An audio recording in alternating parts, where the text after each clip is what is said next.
This, as Mike said, it's an interactive panel discussion, and you can see we have a tightly focused topic here. Well, actually, anything but. Because the reason is, we want to have an interactive discussion. We want to have some panelists here, and we'll invite the panelists to the stage in a moment. But the notion for our panelists today is to encourage you folks to talk to us as well and to answer some questions for us. So we're going to flip the script a little bit on this one. You know, in this digital transformation space and sustainability and energy transition, if you think about it, a lot of the practices that we follow and the methodologies we use, I mean, they come from the last century, or maybe even from the century before that. You know, when we started thinking about using technology, but it was steam or electricity or something like that. And we learned how to do things very well and optimize, but there are a lot of assumptions built in. So today, one of the things maybe we'll challenge everybody with is, now that we're here at this point in time, and there's a lot of new technology available, which parts of that do we need to rethink? So with that, maybe I could have the panelists come up. If I can figure out how to run this thing.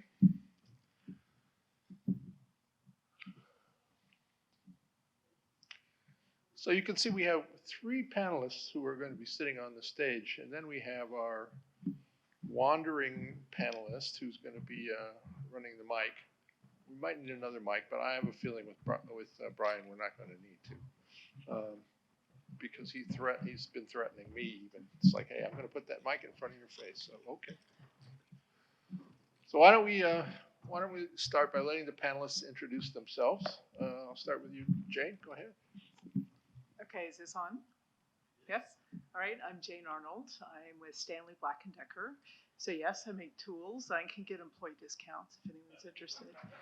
I spent the first 34 years of my career, or 33 years, in chemical manufacturing, and so I'm really having a lot of fun at Stanley, learning how to make things over chemicals. So, thank you. And I'm Todd Anslinger, IoT and automation specialist at Chevron. I do not get discounts on gas. Gosh. But I've been in oil and gas for most of my career, except for a couple years working for a small systems integrator, but been in the process automation, working in the PCN forever until the last 6 years being in IoT. Good afternoon, everyone. I'm Bob Whitaker. I'm a principal technical expert in our central instrumentation, controls, and electrical disciplines at Shell. A number of years with Shell across asset experience, capital projects, and technology. Currently leading ICE technologies, and what that means is I get involved in our IT/OT efforts and leading the OT side of that primarily, as well as activities like OPAF and some of those. So happy to be here today. I'm one of the newer steering committee members.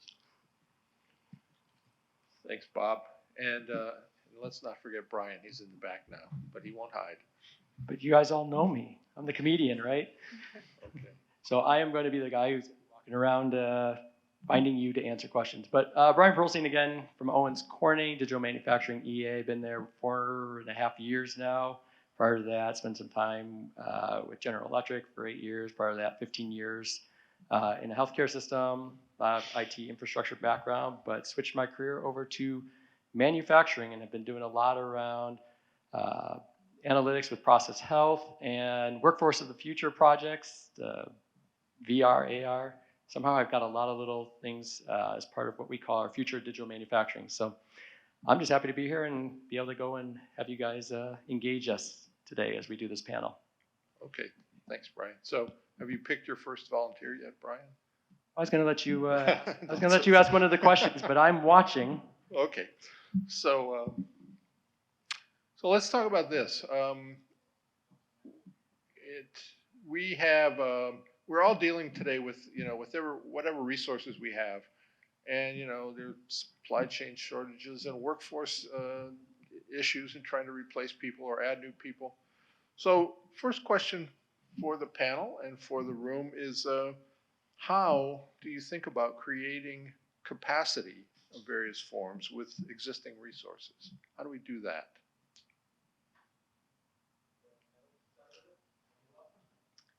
So capacity, I'm assuming you mean additional throughput based on without having to spend a whole lot of capital or hiring people. So the approach that we're taking at Stanley Black & Decker is really doing a bottoms-up approach to digitalization, where we're really engaging the workforce and saying, okay, what are your pain points to solve? Instead of that top-down where we act like we know everything and operations doesn't know. So that's what we're doing, and we're starting to unlock a lot of value by really listening to those people with their hands closest to the process. And I'm going to really put you on the spot and ask if you have a question for our audience. So I'm curious as to hear similar stories about what you're doing to really engage the workforce, because we all have different perspectives, different cultures, and what is working for you. And I'm doing this really for selfish reasons, because I'd like all the input I can get. Hi, I'm Dan Stoft. I'm Director of OT with Sugar Creek. We're a medium-sized food manufacturer. And we started our digitalization journey about 7 years ago. So we're pretty mature into it. Our keys are making all the floor data relevant, all the relevant floor data immediately visible to everybody that needs it. And we started about 4 years ago, empowered teams. So the guys on the floor at every level are involved in the decision making, from when we put a new line in to optimizing an existing line. And we've had great results. To give you just 2 data points, in 2020, we did $760 million in sales. 2021, we did $1.1 billion in sales with exactly the same number of employees. So that was all efficiency improvements. There was little COVID effect in 2020, but we are exploding in growth. We also cranked up the wages. In the food manufacturing world, the wages are typically pretty low. 5 years ago, we started people out at $12 an hour. Now we start people out at $18.50 an hour. So with the wages comes higher expectations for them to be, engaged in the system. It allows us to better weed out the people that we really don't want. So we've got a pretty strong team, and we're just getting stronger. Okay, good. And then we have Koila LaFleur with ExxonMobil. I'm an enterprise architect. I think that question probably hits everybody a little bit different, but what spoke to me is the Great Resignation, and how are we continuing to digitally transform with less and less and less staff. And the approach that we're using in the area that I work, which is our capital projects division, is to analyze everything that we do with a critical eye to whether what we do makes us money, allows us to be competitive, or is just a license to operate. And we're choosing to make very targeted, deliberate digital investments in only the areas that make us a lot of money, or free up people doing menial tasks in our more commodity areas to be applied to more transformative areas. So it's all about prioritization of the things that are really going to make you change your market position. okay, thanks. Yeah, Malik Patel with Dow. I'm the director for Operations IT/OT organization. One of the things that we are doing is to actually put the digital manufacturing acceleration as part of the overall digital Dow strategy. So the investment that you need requires the value case, exactly like what you were describing, but building up a bottom-up value case. So both in the first question that you answered about capacity, so how do you increase the capacity without making additional capital investment, and prove that you can actually do that. And then the second piece is the product supply reliability. So ability to ship stuff to our customers when they want it, right? And make sure that you have that or make it. And then the second piece is the cost reduction. So the first piece ties to the revenue uptake, and the second one's the cost reduction. So if you build the bottom of value case and put that as part of the overall strategy, then you get the support that you need in terms of getting the resources to drive those efforts, which requires the people and the resources, if you will, and the investment. So it's the case to secure the resources is top down, but the proof of actually delivering is bottom up, and then you're reporting that on a quarterly basis. So that's the only way to do it. At least that's we know of. So it's a journey, but it's been working for us. Okay, thanks. Todd, Todd? I'm going to take your capacity question from what we call organizational capability, which is the training of your people that you have in your organization already. 3 years ago, I was going to, since I was a process automation engineer or control systems engineer, going to all the places around Chevron in the world to train them on what IoT can do for them, when it makes sense, when it doesn't make sense, that type of thing. But then when travel stopped, switched more to Teams meetings. Well, not quite getting the traction that I would want to see. So kind of had to rethink and put myself in the process automation engineer's shoes. And that is, okay, how do they want to learn what digital transformation is now? And it's in short videos. I was talking to someone yesterday. I said, yeah, we have this blog and about 300 people read it. But when you do short 7 to 8 minute videos, we have thousands of people that watch them. So trying to switch to some short videos that can at least give them a precursor to say, hey, now that we can travel, come out and let's go deeper into what is, in my case, IoT. How can we use it for digital transformation? So my question to you guys is, how have you tried to upskill your people, and what has worked for you guys? Or what hasn't worked and you've pivoted? No, we were joking about that as well. My name is Michael Hoteling. I'm with ExxonMobil. Yeah, what hasn't worked? Yeah, we've tried that, right? So,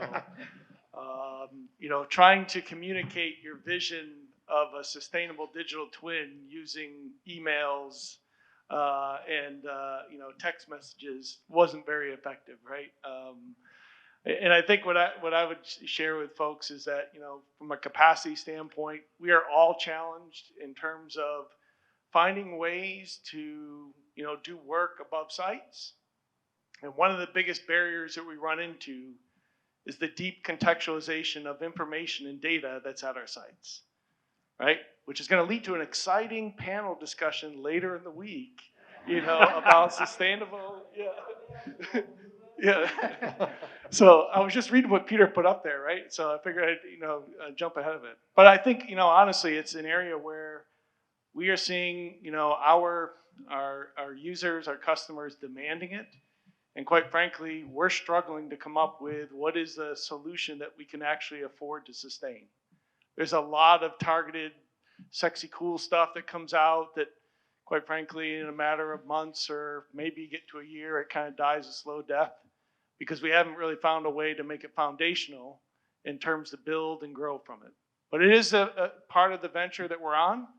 I think, all of us in here, the bad guys outside, our vendors are selling stuff that a lot of us don't really want to buy. And so you'll hear more about that later as we try to influence to a more visual way of working and empowering our workforce.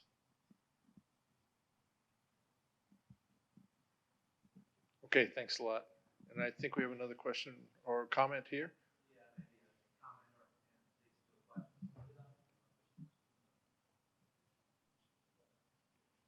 All right. Yeah. So, I did like the comment you made earlier, Jane, about bottom-up approach, and I know that sometimes you have to have the top-down just to make things go forward. So, something that hit home with me just years ago when I moved to Houston and just watching something at our eye doctor, and it was all digitized, all the records and everything, which was different from where I moved from.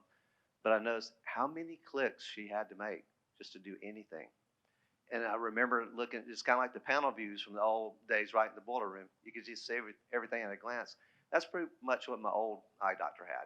He's retired now, so shows you how old he was. But my thought is if we can't take those principles that we learn from those things and apply them to this, you got to have it both ways. And I'm just curious how you guys on the panel look at that, how you make sure that what we push down from the top, that we do get that end user feedback to say, hey, are we really accomplishing what you need? Are we addressing the pain points that you have? Because sometimes I see that work well, but just honestly not always. So.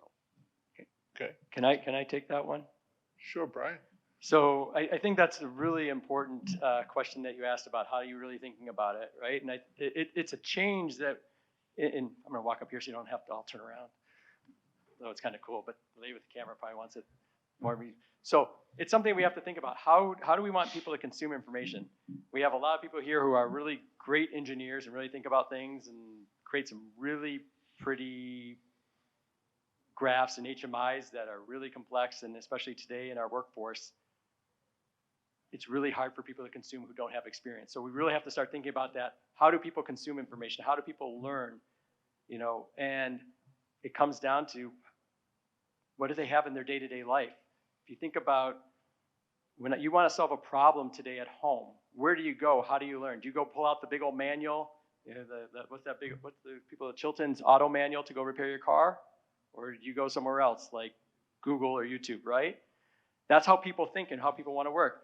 When they're not using DOS interfaces to go search something at home. They have these very pretty user interfaces that they just click a button and it takes them right where they want. My 75-year-old mother can use an iPhone. She couldn't use a computer for the life of her. So we have to think about how people work, how they interact, and that user experience model. So you have to create the tools in a way they can consume it. You know, if you make it hard, they're not going to consume it. They're not going to pay attention. If you don't put it in a place where they can have access to it where they're working, you know, so it's where I'm working, when I need it, how I can consume it. And we have to think about it in that way. And I think there's going to be one of those talks or panel discussions coming up on the Digital Transformation Council. So if anyone wants to be on that panel or part of that, that would be wonderful. Let us know. Here, can we share the microphone here? That was my first thing that I wrote down. Put yourself in the end user's shoes. And too many times we're focused on getting the data to the cloud. Oh, great, it's there. But I was just on a call this morning with Nigeria. Well, it's great, we've got all their data in a dashboard, but operators have certain areas they have to scroll down and find it. Well, that goes to your button clicks. If you got to click too many times, no. So we really have to dig, and this is where I have a passion. How do they do their work now? You have to know how they work now, and then come up with the vision for them. Say, hey, this is how you work now. I can cut 2 hours off your day and give you better data, and it look like this. Get them excited about it. But you're right. We have to do what works for them. We can't say, okay, here's a great thing. We're going to roll it out enterprise-wide without that feedback. So, and I guess that kind of also speaks to how we've reorganized and doing Azure DevOps and getting those people on the project team to where they're the checkoff, that they're the product owner for the business unit. Okay, we got to make sure we make them happy before we go to the next step. So, great comment. Okay, good. Just following up quickly, I would just also add that getting the end user involved in the process is absolutely key. So think about a console operator who's, you know, dealing with an operator interface or a graphic or something. If he's not involved in laying that out and how he's going to use it, you know, it's not going to be as successful as it could be. Where do you do that in the process, Bob? At what point in the process do you bring that in? So I've seen it done unsuccessfully. Where it has been successful is it's embedded in early project phases and part of your design and implementation. Mm-hmm. Yeah. Okay. Good.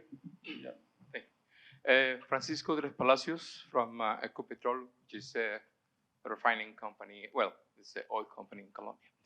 Around 4 years ago that we started our agenda, our first approach to increase our personnel resources was reskilling our own person. And we define it like we schedule different topics for everybody, starting from manager to operators. And later, because we have several projects, then we have to contract more people, temporary, but thinking that we can use our own people in those projects, but those new people will started to be involved, and then they will be part of us. And lately, what we are trying is to define the the type of professional we need for the future and try to get them. It's not going to be easy because there's a lot of competition, but that's what we are doing right now. Okay, thank you. All right, so then let's switch gears a little bit. Oh, wait, do we have one more question back here or comment? Yeah. Just one other question. So I fully agree with Bob and Todd what you said around making sure that you have user input, right? And quite frankly, in a lot of cases, we're really talking about business transformation supported by any type of digital type of activity. But in today's workforce, in their consumer lives, people have patience that if they're on their iPhone, et cetera, that usually lasts, click it once, if it doesn't work, delete it, and I'm going to find something out. In our industrial lives, we probably don't have that many developers that are working 25 different variations of the same app. How have you helped or worked with your workforce, particularly the newer generations, to find the bridge between what I would say is tolerance versus personal customization of some of these activities that you're engaging on?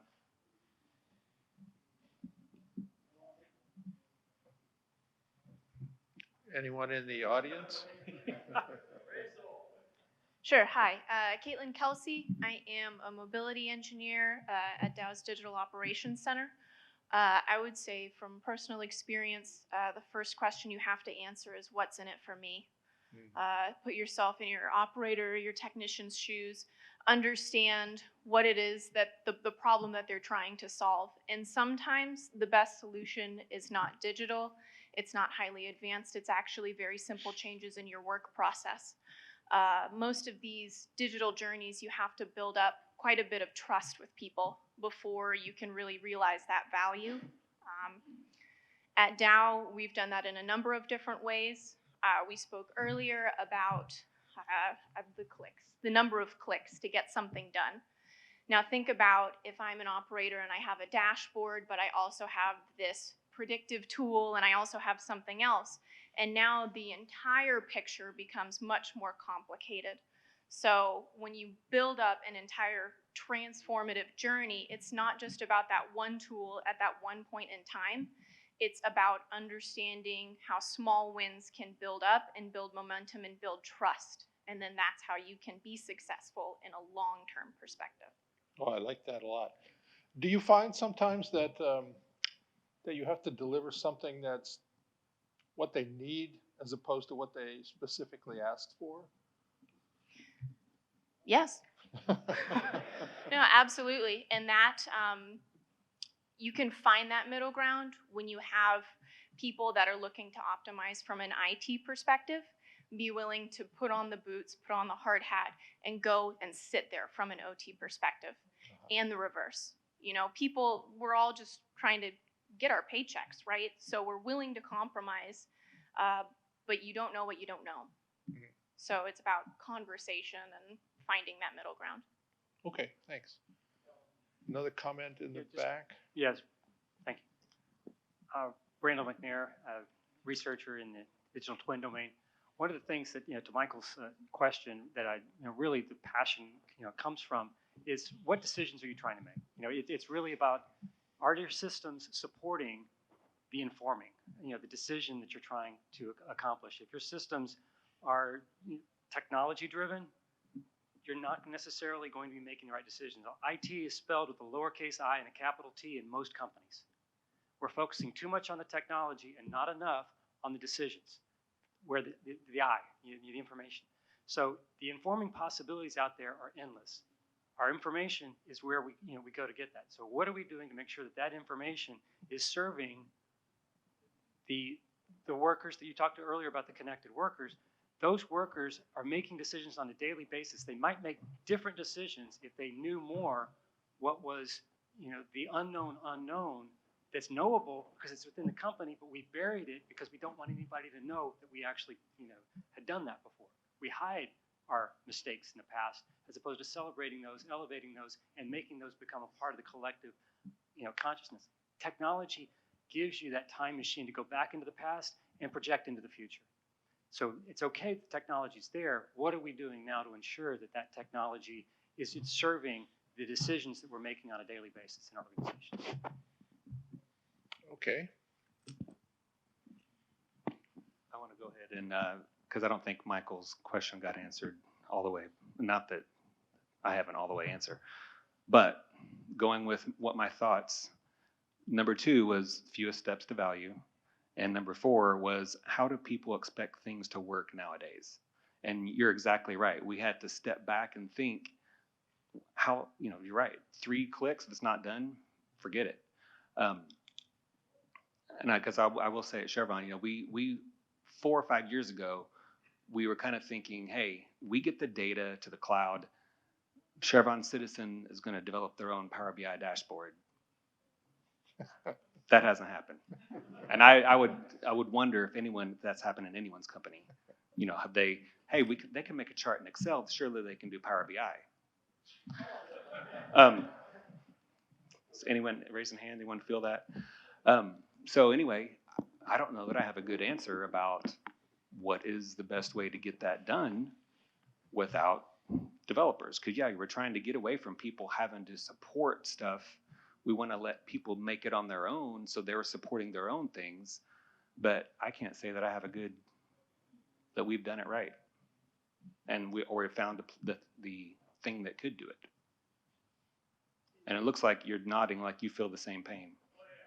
I've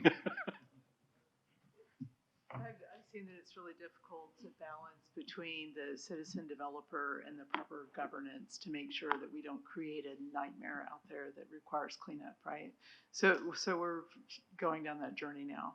One thing about the data and making it available, the technology, we don't want to chase the shiny objects, even though that's cool. But I have a rule of thumb that I use. We want to provide operations and technicians at a glance understanding of what they need to decide. 3 clicks is too much, and 3 seconds looking at a screen is too much. If an operator can't look at that screen and understand his next step within a second, then we've done something wrong, and we need to sit longer with the operator and figure that out with them. Can we get a mic in the back here? Thanks.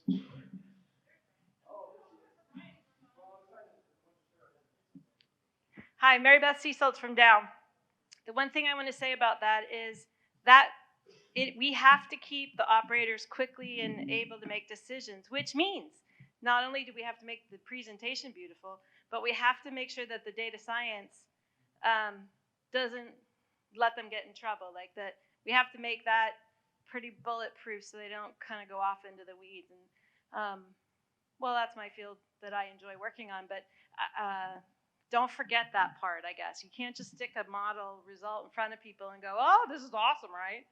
You have to bulletproof that because they don't know what they don't know. If I just could add to that for a second. So all of our companies are indeed walking down this digital trail, and part of it is certainly enhanced decision making. Part of it also needs to be more and higher levels of automation. And so the decisions you take in terms of strategy, in terms of what is better decision making that an operator or a planning and scheduling person or someone else in that role can take, versus just use automation and close the loop to a higher degree. And so there's that trade-off. Well, I also want to just challenge this discussion a little bit. I mean, the notion that we want to make things efficient for operators and that they shouldn't have to wait for the screen to respond, and maybe we need to have them figure it out in 1 second. Some version of that's been around for a long time. But is there is that a carryover from earlier days of thinking, or with the data, is it worth trying to set an expectation to take a couple minutes or whatever to get the right decision and figure that out first? I mean, there are 2 different kinds of things maybe, but don't we need both? I think the challenge, though, Greg, is that back in the day when you did that, most of these people had 10, 20, 30 years of experience. What do we have now out on the shop floor? 3 months, 6 months, if we're lucky, a year in many places. So when you had that intrinsic knowledge and experience out on the floor, I mean, I can tell you in plants where we have people that are still 20, 30, 40 years, those plants run really great. It's the plants where we don't have those people, where they're all new, they're struggling because they don't know what to do quickly. Even if it's on the screen one couple clicks, they're still struggling.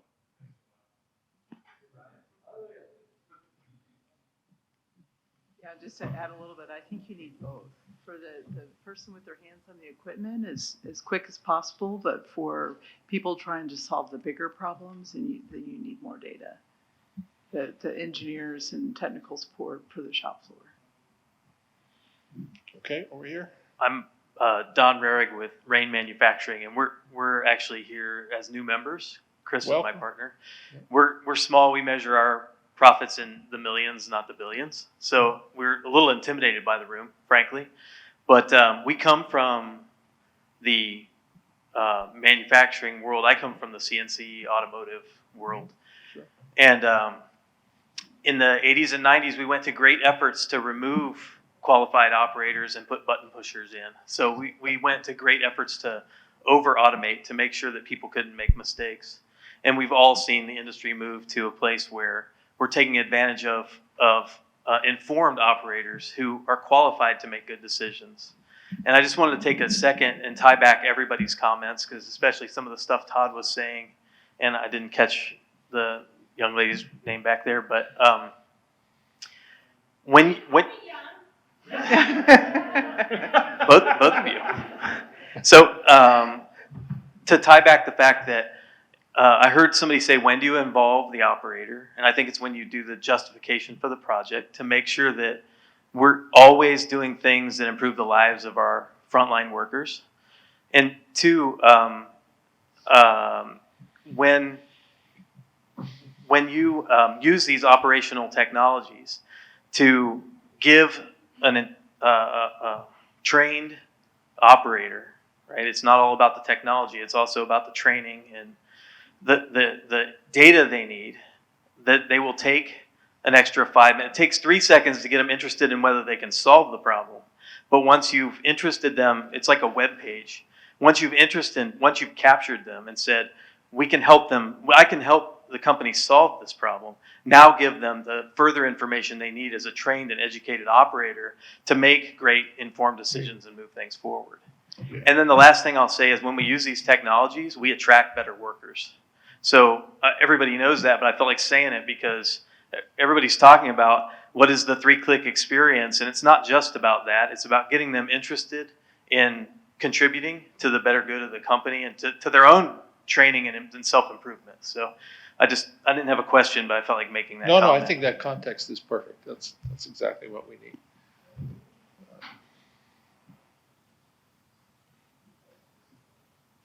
Brian, I think we're going to walk you around. Did I see a hand raised back here? No? Oh, sorry.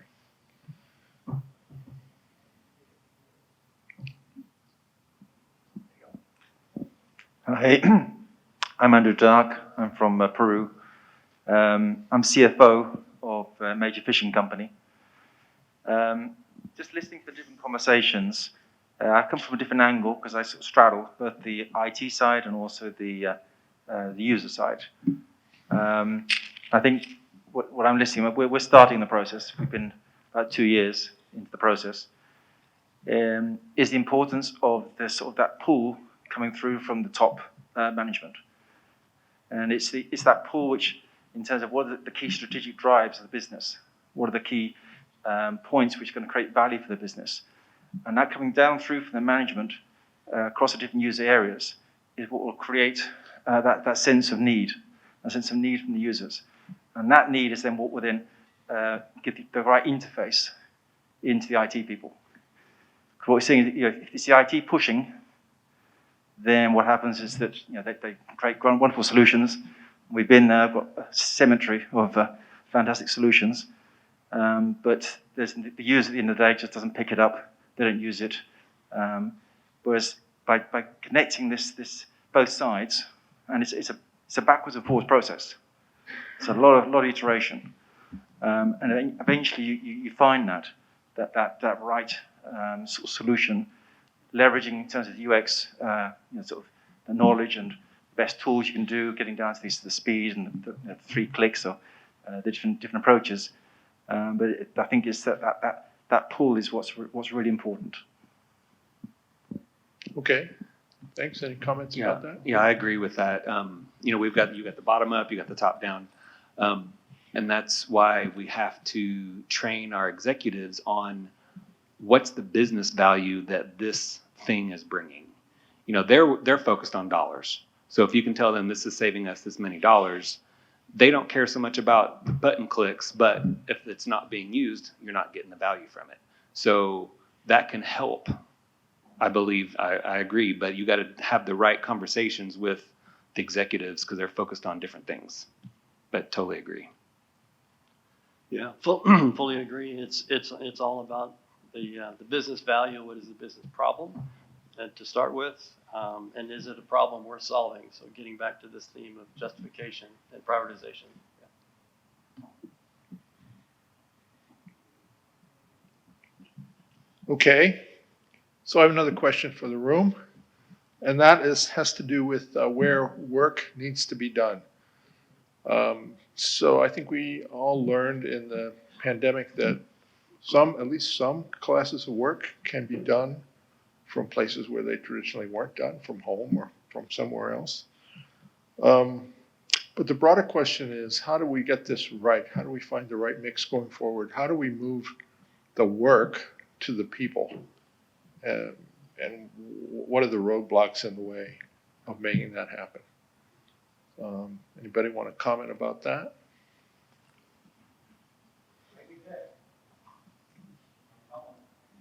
There's one here.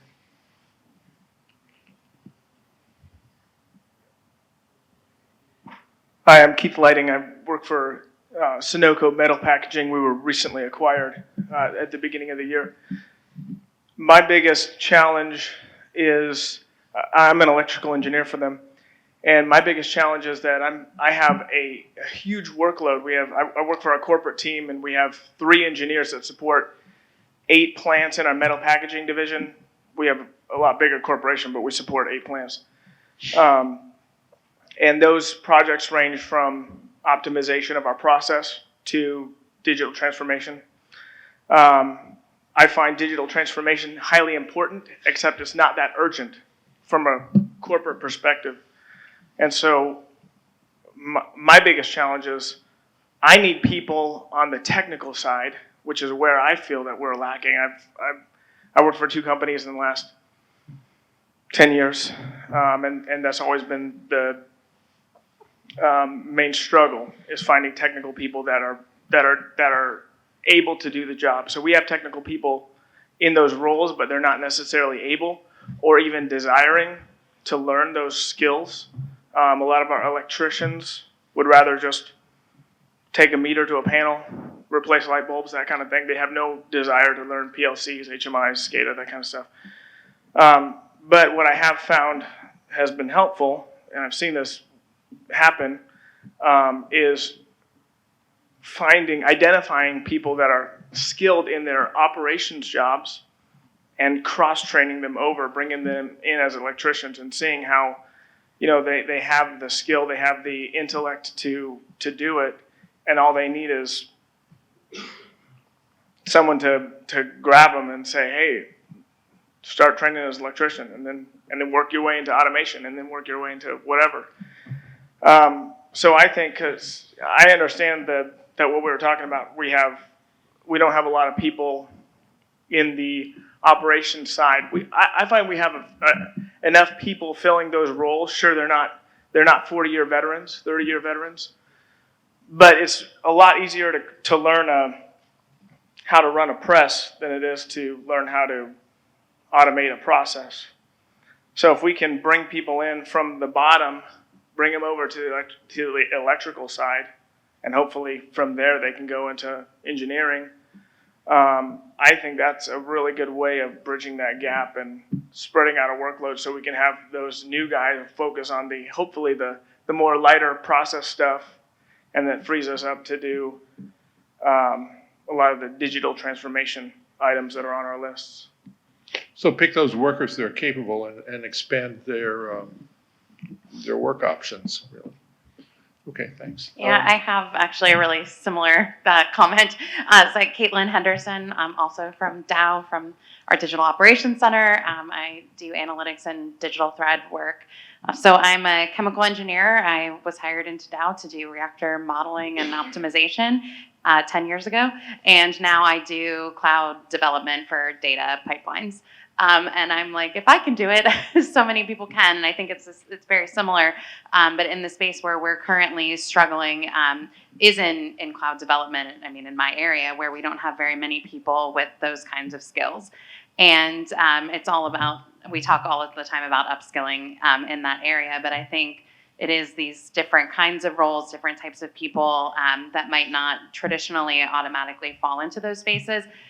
Also, I think it's potentially groups that need that cloud development as like part of their organization. So say our group that looks at chemical process analyzers, and they have a bunch of chemists that are looking at how the analyzers run and those trends. But you might need someone now to bring that data into the cloud. Can we embed someone in their group, like me, but over there, starting to develop the data pipeline instead of maybe it being centralized to the IT space? I think there's a lot of places where there's people eager to learn about the skills that we need, and if they can, it would help us a lot in that transformation. Okay, thanks. And in the last row. Hi, my name is Jacob Gleason. I'm with Chevron. I'm a digital advisor for our capital projects group, which is responsible for the development, engineering, and construction of our major facilities within Chevron. One of the things I think when you were talking about bringing the technology closer to the people, or what was the question specifically? Bringing the work to the people. Bringing the work bringing to the people. to Okay. the work. Yeah. So I think this is a good example. During the pandemic, we supported the HoloLens, and everybody familiar with the HoloLens, Sure. Microsoft HoloLens, opposed to AR versus VR and all that kind of stuff. One of the things that we had to do, because we couldn't travel in capital projects, and this is just an example, we have to conduct these factory acceptance tests on major pieces of equipment before they ship from the manufacturing facility to the job site to be installed. We typically send teams of engineers to go and they run it through a factory acceptance test. Sure. There's a checklist, and they do this and this and this and this. Well, during the pandemic, we couldn't move those engineers, right? We had to virtually take the equipment to the engineers where they were sitting. So in this particular example, we had a team of engineers in Kazakhstan, we had a team of engineers in Farnborough in the UK, we had a team of engineers in Houston, and the manufacturing facility was in Minneapolis. And typically we would fly all of our engineers to Minneapolis and conduct the test. Well, we couldn't do that.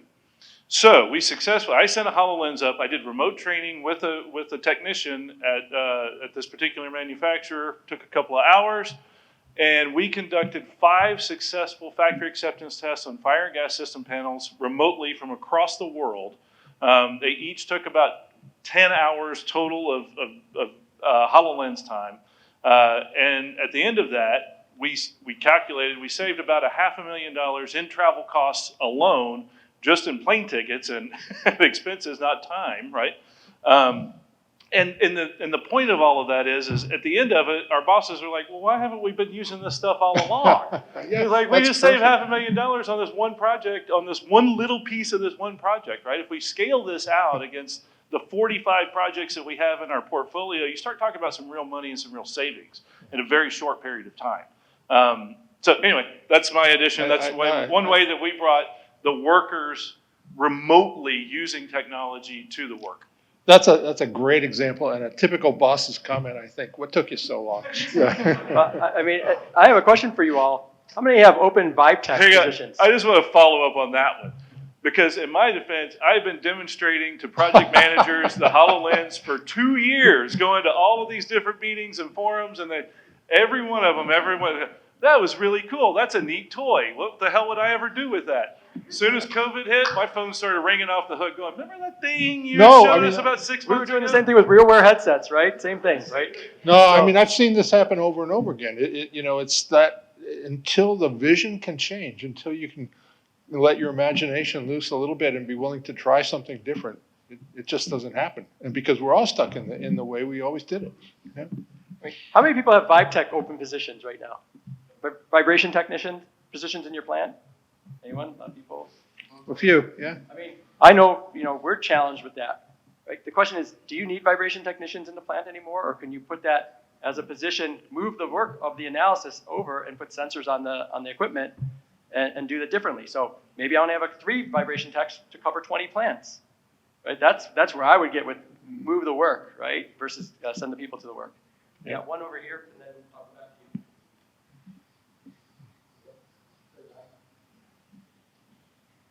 Hey, Drew Ainscoe, Chevron, control systems engineer for 10 years. So I kind of want to talk about 2 major points. One of them being around the idea that you upskilling people into roles.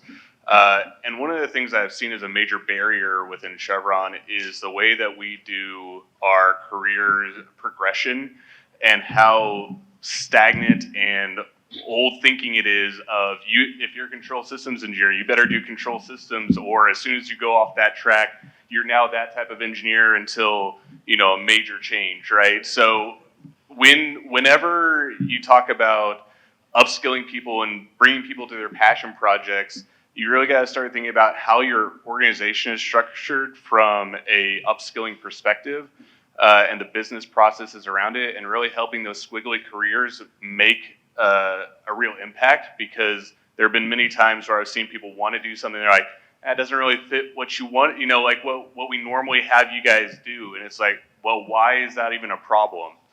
And so it's just one of those things that it's not just about automation, it's not just about the technical side, it's about the business process that people need to think through.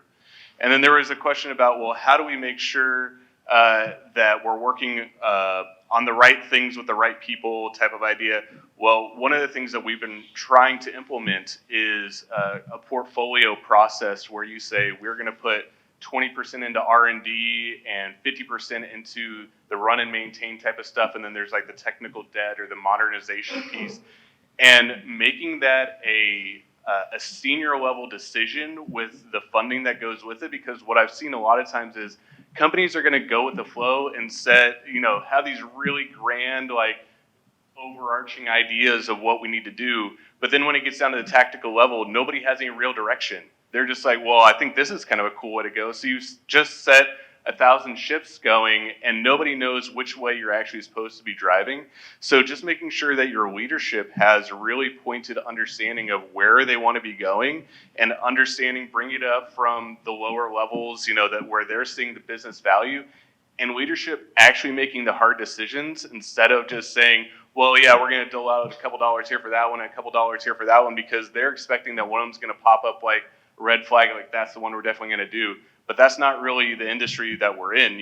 Everything has benefits and drawbacks, and we need to make sure that strategically executive leadership is making the hard decisions and making that very clear as we go down, so that when people are like, oh, I think we want to do this thing, well, that's not really part of our strategy. We haven't invested any technology in it. We can talk about it, but if it doesn't actually fit, then you move on to something that's higher value. And doing so allows people to be able to work on fewer things at any one time, which then increases throughput. Thanks. Okay, and then right here up front. We are having almost the same experience with this type of commissioning with remote working. But at the end, what we have to think is transformation is not just about technology. It's about people. And I think as we need for this energy transition, for this part also we will need transformation of organization. Because we are working with the same organization and we haven't adjusted. So that's part of, I think, the challenge we have right now.